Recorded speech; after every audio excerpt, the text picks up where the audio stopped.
A bar graph visually represents data using bars of varying lengths or heights to compare values of different categories or variables.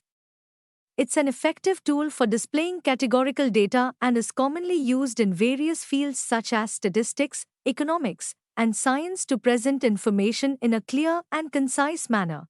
To plot the bar graph using MS Excel, open blank sheet in Excel. After opening the sheet, follow the below steps. Step 1. Write the above data on the sheet as shown below.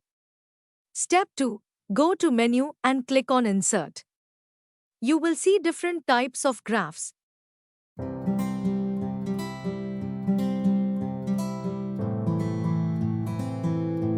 Step 3. Press Ctrl A to select the data, then click on the bar graph as shown below.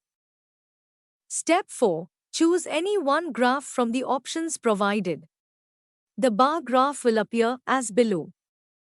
This is the bar graph presenting the number of visitors on each day.